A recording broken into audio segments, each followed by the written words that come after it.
나는 하나님을 예배하는 예배자입니다. 오늘 예수님의 발자취 9번째 시간입니다. 사마리아와 관련된 말씀을 함께 살펴보고 은혜를 나누겠습니다. 오늘 말씀 우리가 잘 아는 말씀이죠. 사마리아 수가성 우물가에서 예수님이 한 여인과 만나시고 또 대화하시는 그러한 장면입니다. 사마리아에 대해서 잠깐 말씀을 드리면 잠깐 이스라엘 지도를 한번 보여주시면 좋겠네요. 이스라엘은 크게 세 부분으로 이렇게 나눕니다. 그래서 북쪽에 갈릴리 지역이 있고요. 그리고 중간에 사마리아 지역, 그리고 이제 아래쪽은 유다 지역, 이렇게 세 부분으로 나눕니다. 옛날 구약 시대 때는 이제 남북으로 나눴죠. 그래서 북이스라엘, 또 남유다, 남이스라엘 이렇게 이제 두 개로 구분을 했었습니다. 그런데 이 북쪽 지역, 그때 북이스라엘이라고 할 때 그 북쪽의 수도가 바로 사마리아였죠. 이 사마리아는 예루살렘으로부터 북쪽으로 약 74km 정도 올라가면 이제 있는 성읍입니다. 지금은 세바스티아라는 지명으로 불리는데요. 이제 산악 지역으로 성경에 보면 세겜이 나옵니다. 바로 그쪽이 이제 사마리아인데, 여러분 세겜하면 그 생각나죠? 두 개의 산이 있잖아요. 그래서 축복의 산 그리심산, 또 저주의 산 에발산 있는데 바로 이 사마리아가 그쪽에 있는 지역입니다. 우리가 알고 있듯이 사마리아는 이스라엘 땅에 있는 지역이지만 마치 이방 나라처럼, 이방 지역처럼 그렇게 여겨졌습니다. 역사적으로 보면 그 옛날 북왕국 이스라엘이 아수르에게 멸망할 때 그 아수르가 어떻게 했냐면 이 사마리아 성에 있는 사람들을 다른 먼 이방 나라로 다 이주를 시켜버렸습니다. 그리고 또 어떻게 했냐, 다른 제국에 있는 속국의 나라들, 그러니까 이방 나라들 사람들을 이 또 사마리아에다가 또 이주시켜서 살게 한 겁니다. 그러니까 점점 시간이 지나면서 원래 사마리아에 살고 있었던 북왕국 이스라엘 사람들, 그 사람도 이제 없어지죠. 혹이나 있어도 이방인들과 혼혈족이 되는 이제 그러한 일들이 일어나게 됩니다. 여러분, 유대인들은 다른 것은 몰라도 지난 몇천 년 동안 그들이 지켜온 것이 있는데 두 가지가 있습니다. 하나는 정통성과 거룩성입니다.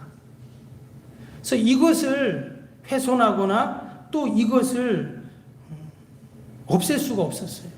그들은 우리는 하나님의 택한 민족이다, 우리는 거룩해야 된다. 그래서 이방인들과는 말도 안 하고 그들의 물건을 사지도 않고 잘 가지도 않고 이러한 일들이 있었죠. 근데 지금 사마리아 사람들이 바로 이방인들과 같은 그런 사람들이었다라는 것입니다. 그러니까 사마리아 사람들도 마찬가지죠. 너희가 그러면 뭐 우리도 너희와 상대 안 하겠다, 이렇게 된 것입니다. 그래서 자신들만의 자치정부를 만들어서 그들은 살게 되죠. 그러다가 주전 4세기 정도 되었을 때 이 사마리아 그리심산에다가 성전을 짓게 됩니다.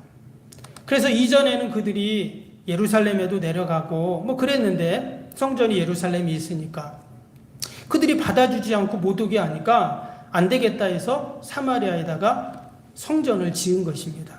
그리고서 거기서 이제 예배를 드리는데, 그러다가 한 200년 정도 지나고 어떤 일이 생겼냐면 이스라엘에 큰 혁명이 일어나게 됩니다. 그때 이제 여러 열강들이 주변에 있는, 우리가 아는 것처럼 뭐 헬라나 로마나 저 위에 시리아나 주변의 열강들이 계속 이스라엘을 쳐들어오거든요.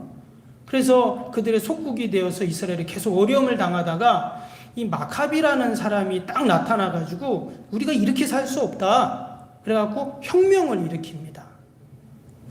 그래서 그 혁명이 성공을 해요. 그래서 한동안은 이스라엘이 자치를 갖고 그들이 독립을 하게 되죠. 근데 그 과정 속에서 이 사마리아 사람들이 어떻게 했냐면 이스라엘을 도와주는 게 아니라 저 위쪽에 이제 적군이죠, 시리아를 도와준 겁니다. 그러지 않아도 이스라엘과 이 사마리아 사람들이 서로 관계가 안 좋은데 우리를 도와줘도 안 될 판에 적국을 도와주니까 어떻게 해요? 가만히 안 있겠죠. 그래갖고 화가 난 이 유다 사람들이 사마리아에 있는 성전을 무너뜨립니다. 그러니까 또 사마리아 사람들 어때요? 이것들이 어디서 우리 성전을 또 무너뜨려 하면서 계속 크고 작은 분쟁들이 계속 있게 되었던 것이죠. 이것이 성경에는 안 나오지만 신구약 중간사 기간 동안 있었던 그런 일들입니다. 그런데 오늘 4절에 보니까 예수님께서 아래쪽 유다에 있다가 저 북쪽 갈릴리로 가시는데 이 사마리아로 통과해서 간다는 거예요. 원래는 이렇게 돌아서 갑니다. 저기 지도에 보면 데가볼리라고 있잖아요. 그래서 옆쪽으로 이렇게 사마리아를 돌아서 이렇게 올라가게 되어 있는데 예수님께서 오늘 말씀해 보니까 유다를 떠나서 다시 갈릴리로 가실새 사마리아를 통과하여야 하겠는지라 이랬습니다. 그래서 예수님께서 직선으로 이제 올라가셨다라는 거예요. 가다가 이 사마리아에서 수가성에 들리게 됩니다. 근데 그 수가성이라는 곳을 지나가다가 하도 목이 말라서 어떻게 해요?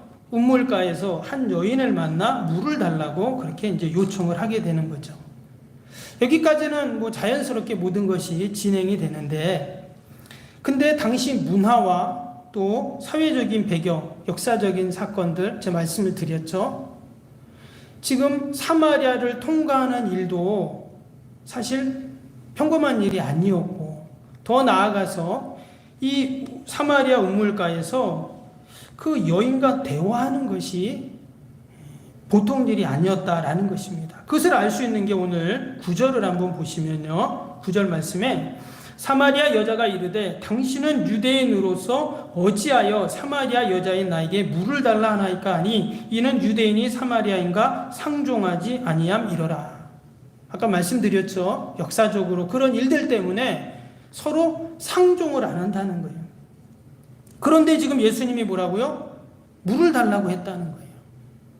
그래서 7절에 보면 물을 좀 달라고 여인에게 이야기를 하게 됩니다. 여러분, 내가 목이 마르면 어때요? 내가 물을 떠먹으면 되잖아요. 왜 굳이 물을 달라고 했을까요? 여러분, 여기는 당연히 예수님이 그 여인과 대화하기 위해서 그런 것인데, 이 사마리아 지역은 물이 귀한 지역입니다. 그러니까 물이 없어요. 물을 먹으려면 땅을 파야 됩니다. 그것도 뭐 조금 파서 나오는 게 아니라 최소한 150m, 200m는 땅을 파야 물이 나오는 거예요. 그러니까 당연히 우물에 가서 그 물을 뜨려면 뭐 줄도 있어야 되고 바가지도 있어야 되고 그러잖아요.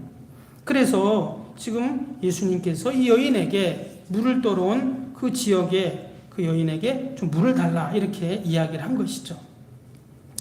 오늘 11절에도 보면 그 내용이 나옵니다. 11절 한번 보시면 여자가 이르되 주여 물기를 그릇도 없고 이 우물은 깊은데 어디서 당신이 그 생수를 얻겠삼나이까 이랬어요.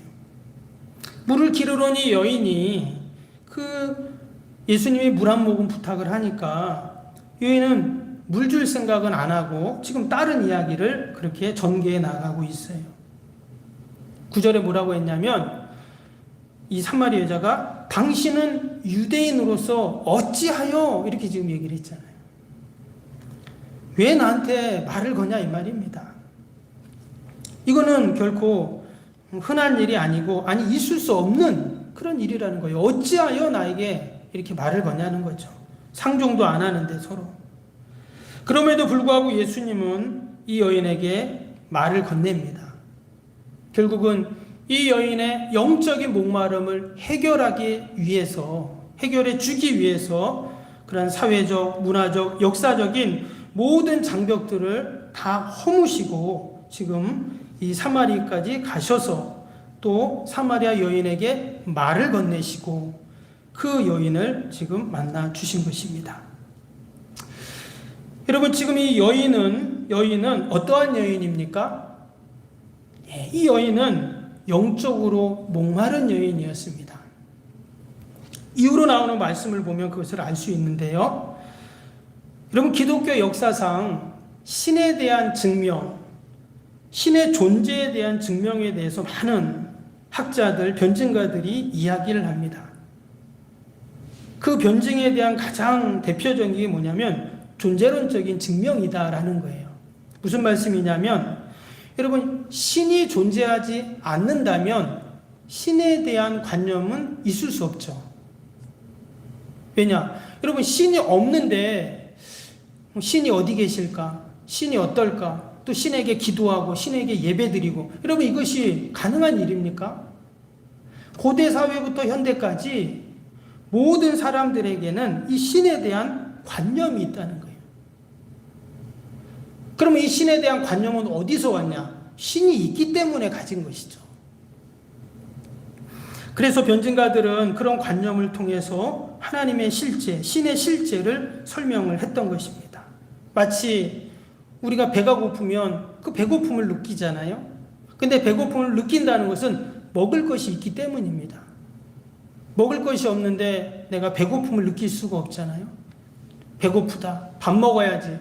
그래서 밥을 해서 밥을 먹고 배가 부른 것처럼 여러분, 반드시 신이 있기 때문에 신에 대한 궁금증, 신에 대한 갈급함, 또 신을 찾는 그런 관념들이 생겼다라는 것입니다.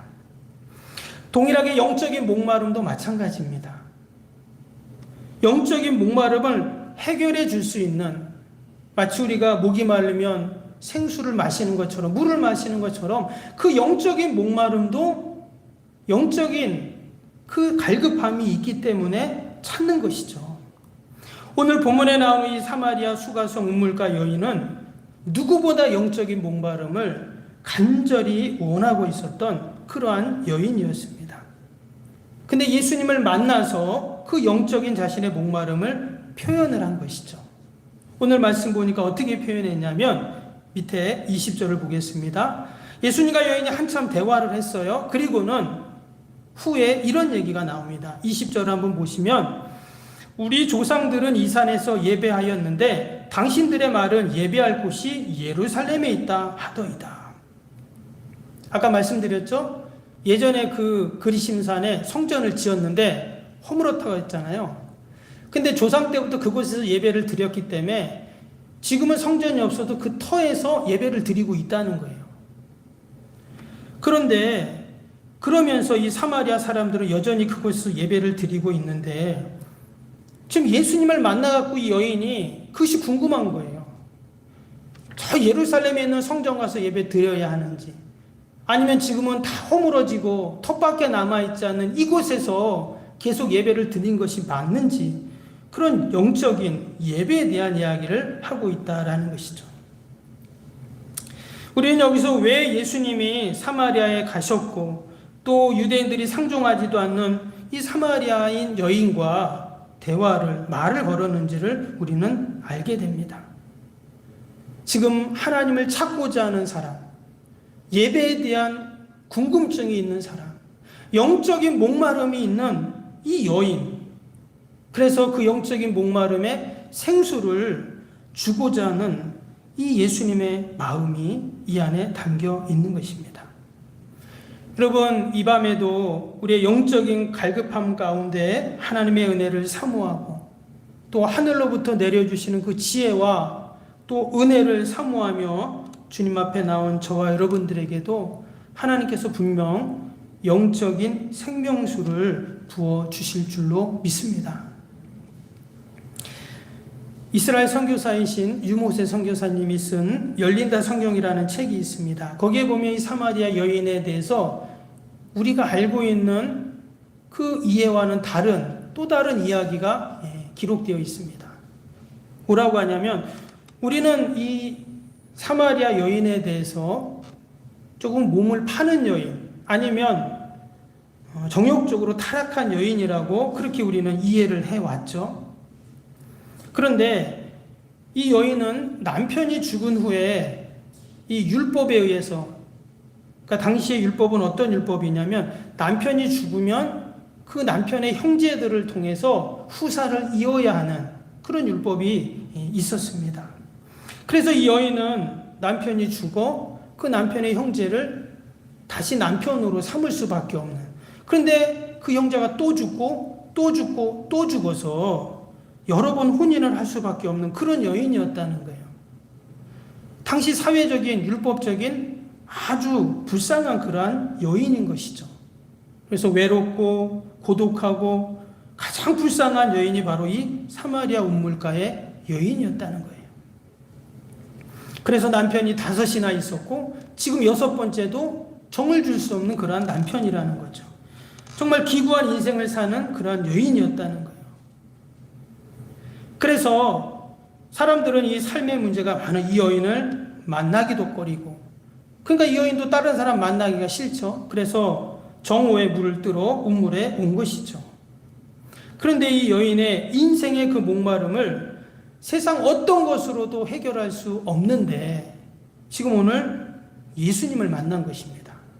오늘 13절을 다시 한번 보시면 예수님이 이렇게 말씀하죠. 예수께서 대답하여 이르시되 이 물을 마시는 자마다 다시 목마르려니와.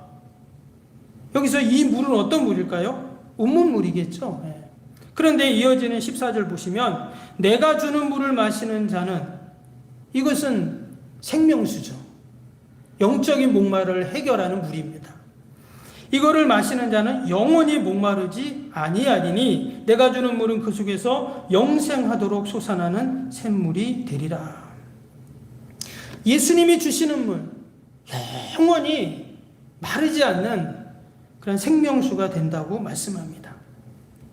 당연히 지금 운물가에서 물을 뜨고 물을 달라 하고 물을 먹는 이러한 과정 속에서 예수님이 비유적으로 하신 말씀이죠. 그런데 정말 이 여인은 목마른 가운데 있었어요. 영적인 목마른 가운데 있었어요. 그래서 이 여인은 기다렸다는 듯이 뭐라고 했냐면 이어지는 15절을 보세요. 여자가 이르되 주여 그런 물을 내게 주사 목마르지도 않고 또 여기 물 기르러 오지도 않게 하옵소서. 이 여인은 당장 그런 물이 있으면 나에게 좀 주세요, 이렇게 지금 말을 한 것입니다. 이 말은 지금 너무 목이 마른 거예요. 영적인 목마름에 턱까지 숨이 찬 겁니다. 그런 물이 있으면 제발 빨리 좀 나에게 주세요, 이렇게 지금 말한 겁니다. 여러분, 근데 그 영적인 목마름을 해결할 영원히 솟아나는 샘물이 뭡니까? 여러분, 예수님인 줄로 믿습니다. 그래서 10절을 보세요. 그 말씀이 나옵니다. 10절은 예수께서 대답하여 이르시되 내가 만일 하나님의 선물과 또 내게 물 좀 달라는 이가 누구인 줄 알았더라면 내가 그에게 구하였을 것이요 그가 생수를 내게 주었으리라. 여기 보면 예수님을 뭐라고 했냐면 내가 만일 하나님의 선물과 이렇게 말했죠. 여러분, 예수님은 하나님이 우리에게 주신 선물인 줄로 믿습니다. 그래서 그 예수님이 영원한 생명수가 되십니다. 끊임없이 흘러나오는 그 생명수가 되셔요. 그래서 그 생명수를 마시면 다른 물은 필요가 없겠죠. 우리의 모든 영적인 목마름을 다 해결할 수가 있는 것입니다. 여러분, 이미 그 영원한 생명수가 저와 여러분 안에 있는 줄로 믿습니다. 할렐루야. 우리가 그 물을 찾으려고 여기저기 다닐 필요가 없어요. 이 물 먹어보고 저 물 먹어보고 할 필요가 없다는 거예요. 이미 그 생명수가 우리 안에 있기 때문에 우리는 늘 그 주님의 생명수를 마시는 자들인 줄로 믿습니다. 예수님께서 여인에게 다시금 이렇게 말씀합니다. 16절 보세요. 이르시되 가서 내 남편을 불러오라 했어요. 지금 이 남편을 불러오라는 이 말은 그 여인의 삶의 문제죠. 지금 예수님께서는 그 여인의 삶의 문제, 좀 더 한 발 더 나아가면 그 여인의 영적인 문제를 지금 언급하고 계신 것입니다. 지금 남편도 온전한 남편이 아닌데 지금 그 남편을 불러와라, 이렇게 지금 예수님이 말씀하셨어요. 어찌 보면 이 여인에게 그 이야기는 가장 힘든 그러한 일입니다. 한마디로 자신의 모든 치부가 다 드러나야 하는 그러한 이야기죠. 그래서 여인이 17절 보세요. 여자가 대답하여 이르되 나는 남편이 없나이다. 예수께서 이르시되 내가 남편이 없다는 말이 옳도다. 여러분, 여인이 지금 자기 남편 얘기를 남에게 하고 싶을까요? 지금 사람도 만나기 싫은데 그런 얘기 하기 싫을 거예요. 그런데 예수님께 자신의 영적인 목마름을 해결할 분을 만나니까 자신의 치부를 다 드러내는 거예요. 마치 우리가 몸이 아파서 병원에 가면 의사 선생님에게 어때요? 아픈 부위를 보여줘야 되잖아요. 근데 안 보여주고 고쳐달라고 하면 고칠 수가 없잖아요. 지금 예수님, 이 여인은 지금 예수님 앞에 자신의 모든 그 아픔들, 어려움들을 다, 삶의 문제들을 다 지금 보여드리고 내놓은 것입니다. 앞에서 이 여인은 어떤 여인이었습니까? 이 여인은 유대인 남자, 당신하고는 상종도 안 한다고 그렇게 말했던, 소리쳤던 그 여인입니다. 근데 이제는 예수님 앞에서 어때요? 순한 양같이 변했어요. 왜? 자신의 영적인 목마름을 해결할 분임을 알았기 때문입니다. 그리고 자신이 지금까지 살아왔던 모든 인생의 궁극적인 질문을 지금 하게 되는 것입니다. 그 질문은 어떤 질문이었어요? 영적인 질문이었어요. 어디서 예배를 드리는 것이 온전합니까? 맞습니까? 이야기를 합니다. 그래서 앞에 예수님을 만나서 물을 달라, 아니 당신이 왜 나한테 그런 말을 하냐, 그러면서 또 남편 데려와라, 남편 없다, 여기까지는 사실 서론입니다. 이제부터 이제 본론이 나오게 되는 거예요. 그 내용이 이제 19절, 20절에 나오죠. 보시면 여자가 이르되 주여 내가 보니 선지자로소이다. 우리 조상들은 이 산에서 예배하였는데 당신들의 말은 예배할 곳이 예루살렘에 있다 하더이다. 말씀드린 것처럼 이 여인의 진정한 인생의 문제, 인생의 목마름은 뭐였는가? 남편이 아니었다는 거예요. 또 남편의 형제들을 통해서 후사를 잇는 거, 아이를 낳는 것도 아니었다는 거예요. 물을 뜨는 거 아닙니다. 또 먹을 것의 문제도 아니었어요. 아무리 채워도 채워지지 않는 그 영적인 공허함과 목마름을 해결하고 싶었다는 거예요. 이것은 다른 말로 하면 우리의 인생도 마찬가지입니다. 여러분, 세상의 것으로 아무리 채우고 더 좋은 집에 살고 더 큰 차를 타고 더 좋은 곳에 취직을 하고 더 많은 돈을 벌고 더 건강해지고, 여러분 거기에 우리의 만족이 있을 수 없다는 거예요. 조금 더 편리해지고 조금 더 기분은 좋을 수 있지만 우리 안에 그 빈 공간, 그 갈급함을 채워주지는 못한다는 것이죠. 사람은 영적인 목마름의 문제를 해결하지 않으면 죽는 그 순간까지 인생의 목마름과 갈증 가운데 고통하다가 죽는 것입니다. 그래서 사람은 영적인 문제의 해답을 찾아야 하는데, 오늘 이 사마리아 수가성 운물가 여인은 그 영적인 문제를 어떻게 찾았습니까? 예수님을 만나서 찾은 것입니다. 이제 그 답을 찾은 여인이 어떻게 하냐면 밑에 28절, 29절 한번 보겠습니다. 여자가 물동이를 버려두고 동네로 들어가서 사람들에게 이르되 내가 행한 모든 일을 내게 말한 사람을 와서 보라. 이는 그리스도가 아니냐 하니. 영적인 목마름이 이제 해결이 되니까 어떻게 합니까? 사람을 만납니다. 이전까지는 사람을 만나기 싫었죠. 그냥 사람이 싫었어요. 왜? 영적으로 이것이 채워지지 않으니까 싫은 겁니다. 근데 채워지니까 사람들을 만나고 싶은 거예요. 왜 만나고 싶으냐? 내가 이렇게 힘들고 어렵고 나의 영적인 공허함을 해결하게 됐는데 어떻게 해결했는지를 얘기해주고 싶은 거죠. 그래서 사람이 완전히 지금 180도 바뀌게 된 것입니다. 조금 전까지만 해도 예수님에게 어찌하여 나한테 말을 거냐고 그랬던 그 여인이 완전히 변한 것입니다. 이전에 자신의 삶의 문제에서 헤어나오지 못하고 모든 게 귀찮고 살고 싶지도 않고 어쩔 수 없이 살아가는 그 인생이었는데, 자신의 영적인 문제를 해결하니까, 예수님을 만나니까 이제는 죽어야지 이러다가 살아야지 이렇게 바꾼 거죠. 그럼 이것이 바로 신앙의 힘이고 믿음의 힘인 줄로 믿습니다. 동일하게 우리의 영적인 목마름을 해결해 주실 분은 누구입니까? 우리의 자녀들의 영적인 목마름, 또 우리 남편의, 아내의, 또 우리 형제들의, 이웃들의 목마름을 해결해 주실 분은 오직 예수님밖에 없는 줄로 믿습니다. 오늘 31절을 보면은요, 이제 모든 장면이 이제 좀 바뀝니다.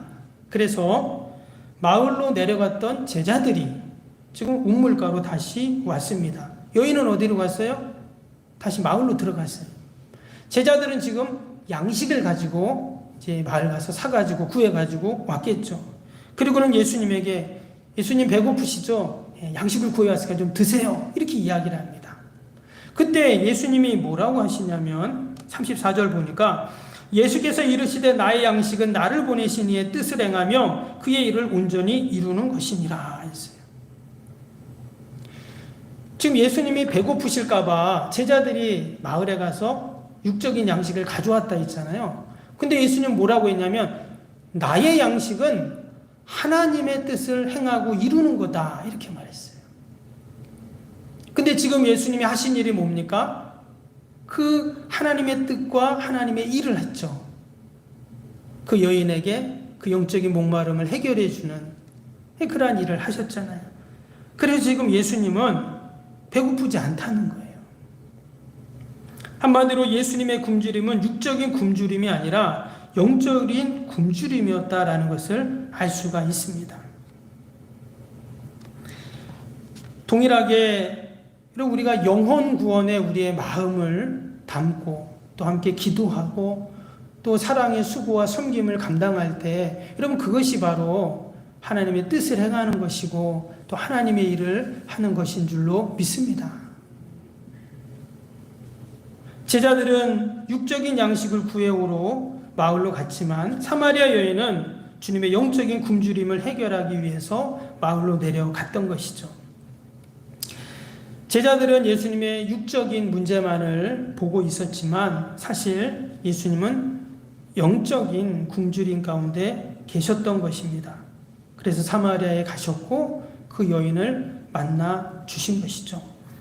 오늘 말씀의 마지막 36절에 보면 이런 말씀이 나옵니다. 36절 보시면 거두는 자가 이미 싹도 받고 영생에 이르는 열매를 모으나니 이는 뿌리는 자와 거두는 자가 함께 즐거워하게 하려 함이라.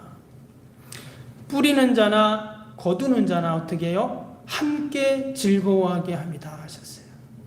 지금 예수님이 마지막 이 말씀을 왜 하셨냐면 지금 그 여인이 영적인 목마름을 해결했죠. 영적인 기쁨을 누리게 되었는데 영적인 기쁨으로 끝난 것이 아니라 이것은 육적인 기쁨으로도 이어지고 있다는 것을 말씀하신 것입니다. 여인이 지금 그 마을로 돌아갔습니다. 그래서 사람들에게 그리스도를 전하고 그 영적인 목마름을 해결하실 분을 전하고 있잖아요. 그래서 그 사람들이 다시금 예수님께 와 자신들의 목마름을 해결하는 또 그러한 일들이 계속 이어지고 있습니다. 우리가 이 사마리아 성에서 있었던 이 귀한 주님과 사마리아 여인과의 만남과 대화와 또 이 놀라운 하나님의 구원의 역사들을 보면서 여러분 우리의 인생의 사마리아는 과연 어디인가를 우리가 돌아봐야 할 줄로 믿습니다. 내가 주님을 만나야 할 곳, 또 그곳에서 주님이 우리에게 주시는 영적인 목마름을 해결해 주실 곳, 그리고 그곳에서부터 내가 하늘의 은혜와 그 힘으로 그 영적인 모든 것들을 충족받아 다시금 마치 여인이 마을로 갔던 것처럼 우리가 아직도 영적인 갈급한 가운데 목마름 가운데 있는 자들에게 가서 그 복음을 전해야 하는 그 시작이 바로 사마리아죠.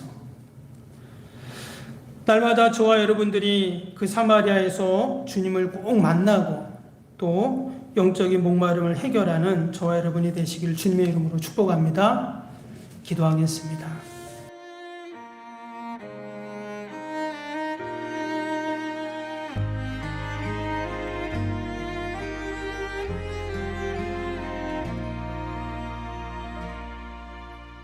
나는 하나님을 예배하는 예배자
이다